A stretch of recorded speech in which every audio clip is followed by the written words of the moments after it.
tila pa habang patagal ng patagal, papalapit na po mga kababayan ang paniningil ng batas dito po kay Sara Duterte. Kasi kung mapapansin nyo mga kababayan, di ba iilang buwan na lamang, iilang araw na lamang ulinggo, baka mabalitaan na lang natin na impeach na ito pong ating Vice President. Kasi nga naman, sabi po dito mga kababayan ni Representative Chua, puro naman daw po satsat itong si Sara Duterte at wala naman siyang totoong sagot. Yan ang banat ni Manila City 3rd District, Representative Chua, kay Vice President Sara Duterte kaugnay ng issue ng impeachment mga kababayan. Kasi di ba kung matatandaan nyo, maraming mga pasaring, maraming mga sinasabi itong si Sara Duterte pero takot naman humarap sa pagdinig po ng Kamara ng Justice Committee sa kanyang impeachment. So ngayon, ito i-play po natin mga kababayan. Puro naman siya satsat, wala naman siyang totoong sagot. Yung sagot niya dapat doon sa committee, hindi sa media. Dahil wala namang magagawa yung kanyang puro press release eh. Ang totoo niyan, sagutin niya yung issue sa kanya sa confidential fund, yung issue sa kanya sa ill-gotten wealth. Tama. Also, sir, sinasabi po kasi na yun nga po, no, nanindigan din po yung kanyang team, yung kanyang defense team po na nagpa-press ko. Nasasagot naman daw po ang bise sa tamang forum. Sa lahat po ng alegasyon na yan, yun nga raw po, matagal na rin daw nila ito pinaghahandaan. Kaya di sa madalit salita, sasagot lamang sila kapag ka na-impeach na itong si Sara sa Kamara at kapag ka na-transmit na yung article of impeachment mga kababayan dyan po sa Senado. Ano po yun yung gusto mangyari ng kampo po ni Vice President Sara Duterte. Anyway, tuloy pa natin. kung umakit man po sa Senado, doon na raw sila magpapaliwanag, idadatarye yung kanilang depensa. Ito na yung proper forum eh. Dahil right from the very beginning, instead na sagutin nila kami, puro TRO ang sinasagot nila sa amin. So parang meron silang mga tinatago, may mga ayaw silang sagutin na issue. Diba? So, maliwanag naman, simple lang naman yan. O, sagutin nila yung mga sinasabi at numero na nilalabas ng AMLAC. O, sagutin din nila yung issue pagdating sa zero cash at saka cash deposit sa SALN. Kasi ngayon, sabi dito ni Ma'am Vilma de la Cruz, Jake, bumaligtad na ba si Janjan Sangkay? Mga banat niya kasi halatado na eh.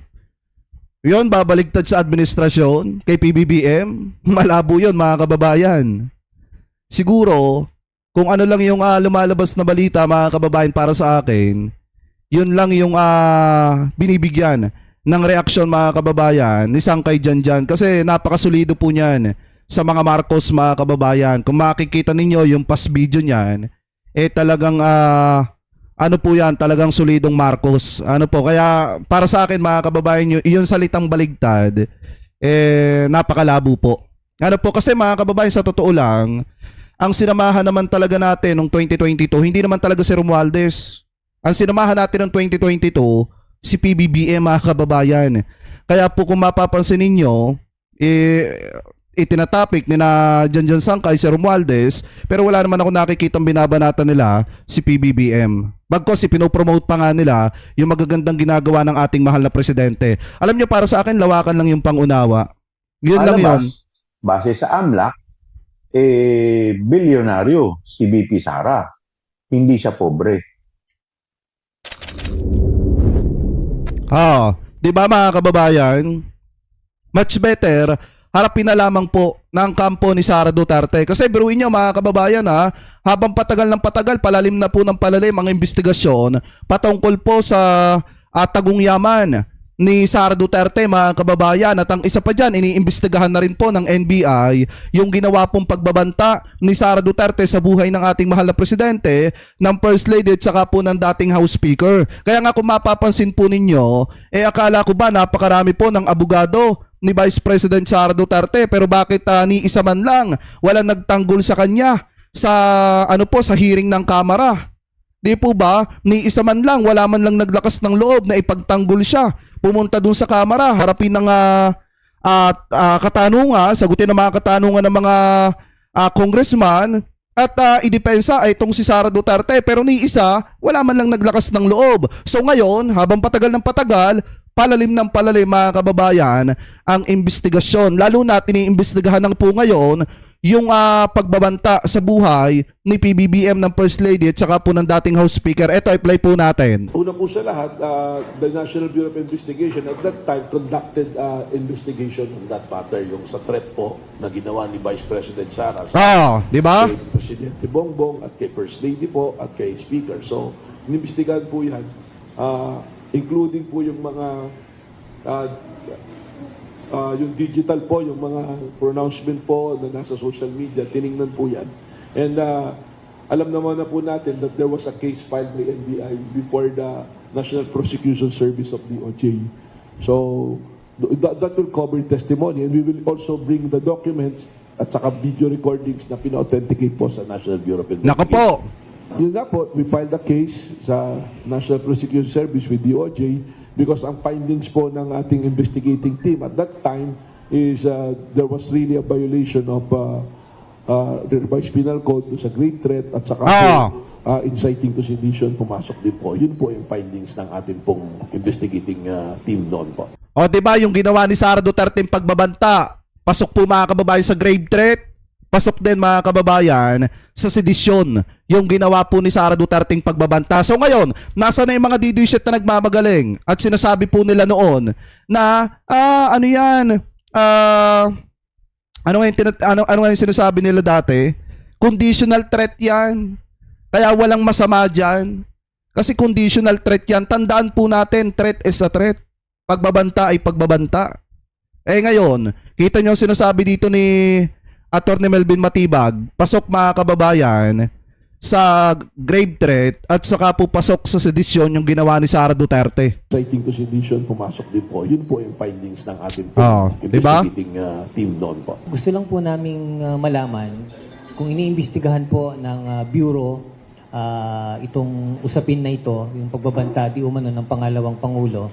Dumating ba tayo dun sa punto na natukoy natin kung sino yung sinasabi niya na kinontrata niya, na isagawa yung kanyang plano?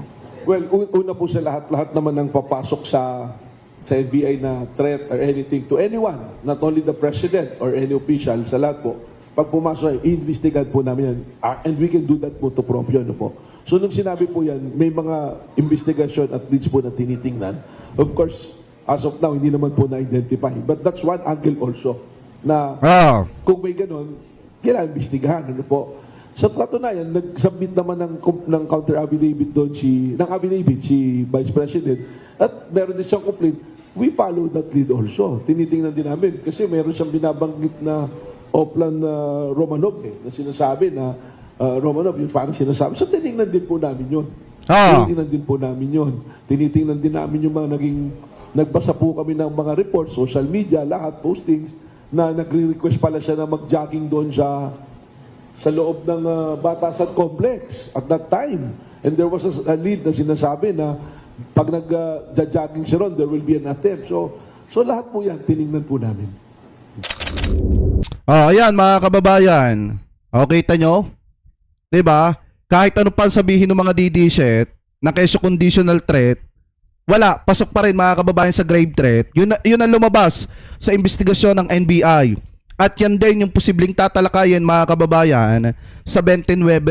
Ano po kapag ka nagtuloy-tuloy itong impeachment proceedings ni Vice President Sara Duterte. So ngayon, kung may nakitang ganitong violation ng NBI dito po sa ginawang pagbabanta ni Sara Duterte, asahan nyo na mga kababayan, pasok na pasok po ito para ma-impeach itong si Vice President Sara Duterte. Ano po, so ngayon, ang isa pa dyan mga kababayan, kung mapapansin nyo rin, ito yung problema. Ano po, hindi napag-isipan ni Sara Duterte yung mga ginagawa po niyang aksyon. Kaya ang naging resulta mga kababayan, ganito.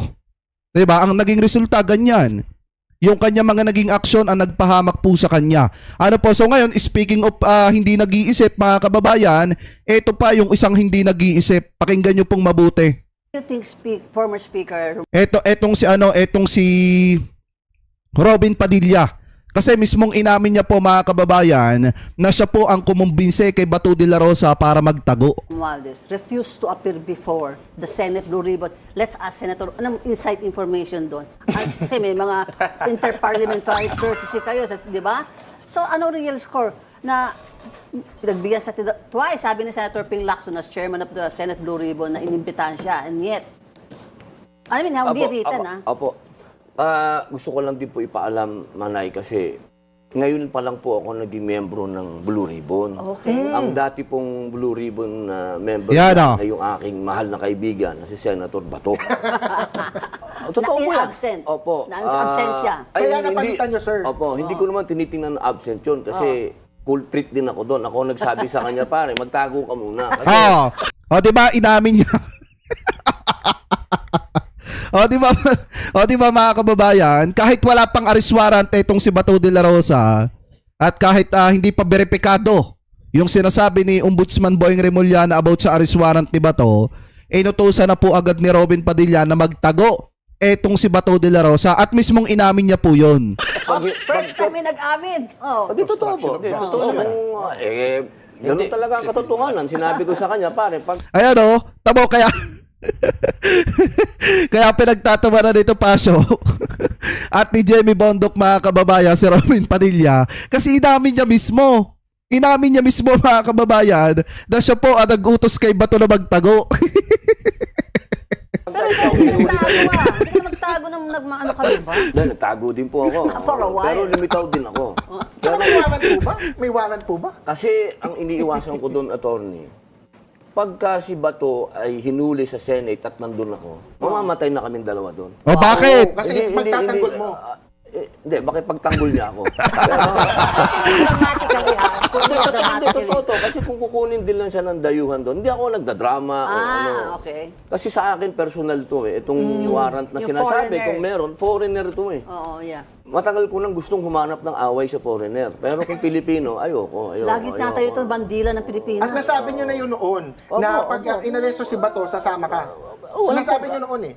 Oh, Yung ganun. matagal na ako nauna dun. Hindi naman nila ako kinukulong. Ayun. Lagi Matagal na ako na, matagal Lagi na, nasa- lagi ako nasa labas ng kulungan ng ICC. Schwenven prison. Oo, ewan ko, nahiya siguro sila sa akin. Ayaw nila ako ipasok. Grabe din to si Attorney Jesus Palsis mga kababayan no. Putik pinagtitripa na lang si Bato de la Rosa. Si Robin Padilla mga kababayan dito po sa interview na ito eh. Dito po sa kanilang I think podcast ata to. Pero inyo sabihin ba naman ni Robin harap-harapan na siya mismo ang culprit mga kababayan dahil nga siya mismo ang nagpayo kay Bato na magtago. Kaya nga pinagtawanan siya ng dalawa niyang kasamahan. Kung hindi ba naman mga kababayan kayo na magtuloy. Anyway, tuloy pa natin. Kaya hindi ka, hindi ka napapasok, bawal, di ba? Sana nga dumating ang panahon na mapayagan din ako makausap si Digong. Kasi isang taon na akong nasa labas lagi ng ICC. At hindi ko kinakatakutan ng kulungan. Lalo na yung sa abroad, sarap na kulungan. I have a question, Mami Chusen. Sorry. With the confirmation of charges and the dismissal on the jurisdictional issue, is Senator Bato, would you know, kung ikaw or si Senator Bato, are you more concerned now that the warrant is real? Wala kaming concern sa warrant. Nagmula pa lang nung naman nangyari kay Digong yan. Nasa Hong Kong tayo noon kung naalala nyo. Tayo pa yata Tayo magkatabi. yun. At inaawat natin siyang umuwi. inaawat namin umuwi. Sino po ba nagpa-uwi? Yan. Alam mo si Digong, matapang na tao eh. Hanggat sinasabi namin huwag umuwi, yun naman, alam mo kasi talagang palaban yun eh. Kaya umuwi pa rin siya. Eto naman, ayoko na mangyari yan kay Bato. Kasi masakit eh. Kasi nung nangyari kay Digong yan, nagluksa talaga kaming matindi lahat. Pero Nagiba lahat kami talaga. Mabalik tayo sa tanong ko. Bakit, meron bang usapan? O sige, huwag ka nang pumunta sa Senate Blue Ribbon. Tapos nag-video naman siya, nagsalita naman siya. And he can say that before the Senate Blue Ribbon. Kay SMR. Oo. Lahat naman kasi, lahat ng tao, Manay, gustong magsalita. Si Martin. Martin. Oo. Secret Pero, of tama. siguro kasi nung una, napakadami pang dapat imbestigahan. Kasi nandun yung mga kontraktor, na hindi pa siguro oras para siyang magsalita. Parang siguro sa palagay niya, premature. At para sa akin din, ito lang din yung tamang timing na magsalita siya. Kumbaga sa istorya, kumbaga sa script. Kumbaga sa pelikula, hindi siya pang supporting role. Dito tayo Stellar. Tama din. Actor siya dito eh. May progression yung script. At saka Mami Chu, alam naman natin na sa Blue Ribbon, talagang napigil naman ang pagsasalita mo doon. Pero sa video, masasabi niya ang lahat ng pwede niyang sabihin. And besides, si Saldi ang unang nag-release ng ganong video. So, i-feel siguro na kung na-libel o na-slander siya doon, ginamit niya yung the same medium. Ito, nasabi mo slander o no. Kasi unang nagdawit sa kanya si former Senate President Chis Escudero, di ba? Privilege. Speaking of that, mga kababayan, siguro yun yung susunod natin topic. Pero mga kababayan, dito muna tayo sa issue, uusapin na sinasabi ni Robin Padilla na siya po ang nakiusap o siya po ang nagsabi kay Bato na magtago, mga kababayan, ito pong si Bato de la Rosa. So ngayon, hindi ba nakukonsensya si Senator Robin Padilla na etong si Senator Bato de la Rosa nagtatago, tumatanggap ng sahod buwan-buwan. Ano po, pero hindi nagtatrabaho? Total, siya pala nagsabi na magtago. Si Senator Bato de la Rosa, hindi ba siya nakukonsensya na sinabihan niya na magtago itong si Bato habang tumatanggap ng sahod galing sa pinagpaguran at pinagpawisan ng mga kababayang Pilipino po natin na taxpayers? Di ba dapat nakakaramdam siya ng kahit konting konsyensya man lang doon, mga kababayan? Tapos ito pa yung isa niyang sinasabi dito. Wait lang, nasan ba yun? Yan. Sabi niya dito, mga kababayan, ito basahin po natin ha. Tanggalin muna natin to. Yan. Sabi dito, para magsama na kami ni Digong sa ICC. Sabi daw ni Robin Padilla, sa panayam ng Politico Talks ng Bilyonaryo News Channel, nagbabala si Senator Robin Padilla sa mga kriminal. Kung magiging presidente si Vice President Sara Duterte sa 2028, ayon kay Padilla, mas magiging mahigpit siya kaysa kay dating Pangulong Rodrigo Duterte. So sabi daw ni Robin Padilla, halimbawa si Inday maging presidente, ipagtututumba ko uli ang mga kriminal para magsama na kami ni Digong doon sa ICC. Presidential anti-crime ang posisyon, hindi ako nababagay diyan sa BP. Yan po yung sabi, mga kababayan, ni Robin Padilla. Kung si Sara Duterte magiging presidente, talagang kung ano yung ginawa dati ni Duterte, mas matindi pa yung gagawin niya para lang makasama ito pong si Digong sa dahig. So yan ba ay pag-iisip pa ng isang matinong senador? Di ba, mga kababayan? Yan ba ay nasa sa isip pa ng isang may utak na tao? Biruin mo, senador ka na iniluklok at pinagkatiwalaan ng sambayan ng Pilipino, pero ganyan yung sasabihin mo publicly para lang sa isang tao gagawa ka ng hindi maganda, para lang makasama mo itong si dating Pangulong Duterte, gagawa ka ng krimen. Diba, mga kababayan? Kaya nga para sa akin, ito yung katulad ni Sara Duterte na mukhang hindi nag-iisip o mukhang hindi pinag-iisipan yung mga sinasabi po, mga kababayan, sa publiko. Kasi biruin nyo, yan ba salitaan pa ng isang matinong senador?